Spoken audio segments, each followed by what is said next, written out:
Isang umaga po sa ating lahat. At nahihiya tayong umupo sa bandang unahan. At ang unahan ay baka bumagsak po, hindi balanse ang barko. So, tinatawagan ko yung mga hindi nahihiyang humalap sa ating Panginoon sa mga oras na ito.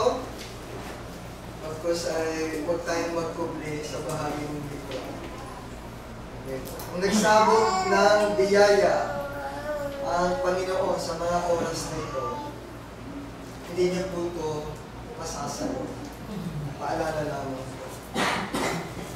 At sa mga susunod na araw, ilang araw na lamang matatapos na ang taong 2024 po. 29 and 29, 30, dalawang araw na lang pala. At maghihiwalay ang taon na kung saan ay haharap tayo sa panibagong yugto, panibagong taon, panibagong pakikipagsapalaran. At sa mga ito, nais ko pong ibahagi sa inyo ang isang topic na dapat ay maging practice natin bilang mga, hindi lang bilang mga isang Kristiyano, pero kahit sino po sa atin ay dapat ay maging mapagpasalamat tayo sa lahat ng mga bagay. Kaya ito po ay pinamagtan kong give thanks with a grateful or joyous heart. Alam niyo, marami po tayong bagay na dapat ipagpasalamat sa buhay natin na ito.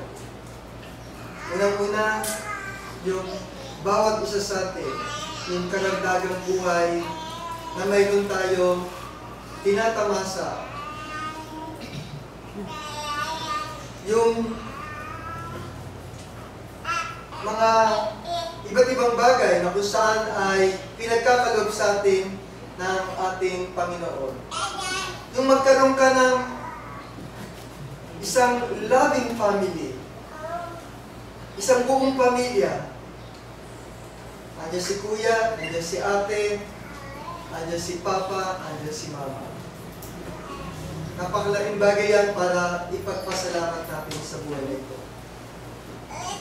Yung magkaroon tayo ng komportabling bahay, tulugan, na kung ikukumpara natin sa ibang mga tao dyan, isang hangin na lang, babagsak na yung bahay nila.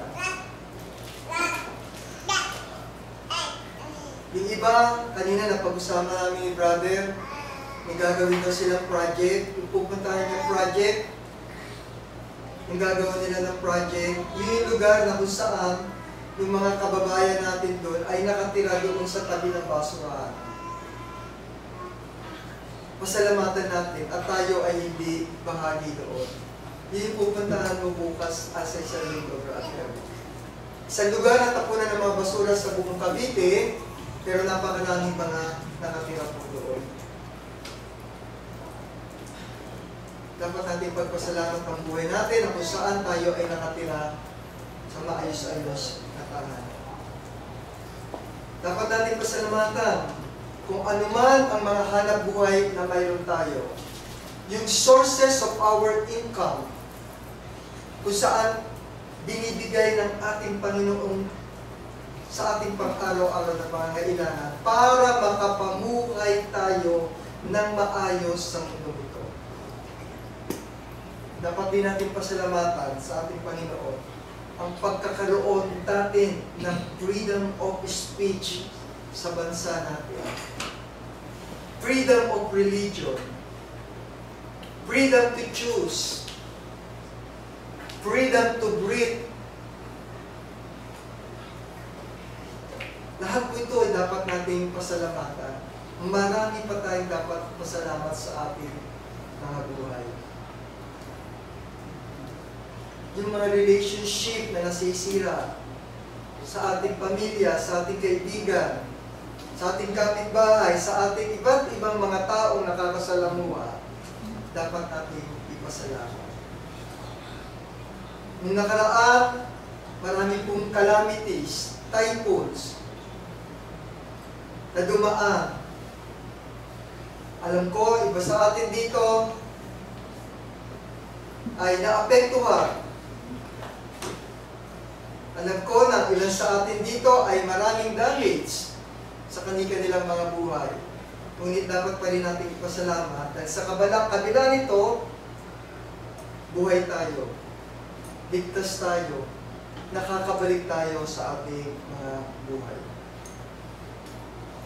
Marami tayong dapat pasalamatan sa mundo ito, sa buhay natin ito.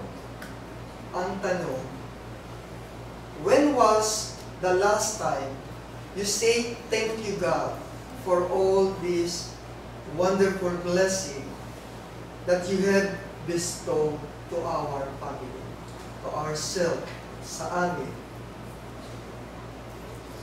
Tayo po ba'y nagpapasalamat lamang sa panahon na kung saan ay tayo ay masaya?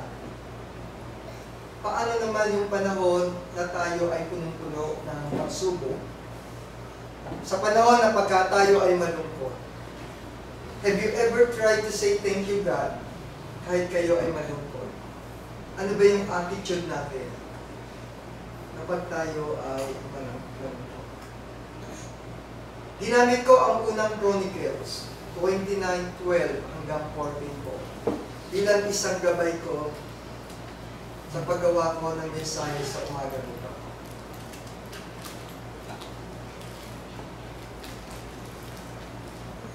Dito sa talatang ito, nakapaloob na kung saan ay kinikilala ni Apostol David na ang lahat ng mga bagay-bagay, lahat ng kayamanan, lahat ng bagay na meron tayo rito sa mundong ito, karangalan, material na bagay, sasakyan, kapangyarihan, lahat ng ito ay nagmula sa ating Panginoong Jesucristo. Basahin po ninyo ito sa 12. Ang mga kayamanan at gayon din ang karangalan ay nagagmumula sa iyo, patungkol po ni David sa ating Panginoon. At ikaw ang nagpupuno sa lahat at nasa iyong kamay ang kapangyarihan at kalakasan. Ito pong talatang ito ay isang paalaala na lahat ng bagay na tinatamasa na mayroon tayo sa mundo nito, maging kayamanan man ito, posisyon o kapangyarihan, o yung oras na mayroon tayo sa ngayon, ay pawang galing lahat sa Kanya. At nais din ipaalala sa atin ng unang Chronicles na ito, na kung saan tanging ang Diyos lamang ang may kontrol sa lahat ng mga bagay na ito. Maaaring may kayamanan ka, bigay niya, maaaring may katalinuhan ka, maaaring mayroon kang kapangyarihan. Lahat yan ibigay niya sa atin. Pero kontrolado niya ito. Maaaring niyang kunin ito, maaaring niyang tanggalin ito, maaaring sa isang saglit. Ano man ang gusto ng Panginoon sa atin, ay kontrolado niya ito. Pinapakita ng chapter and verse na ito na kung saan na kinakailangan natin na magkaroon ng kababaang loob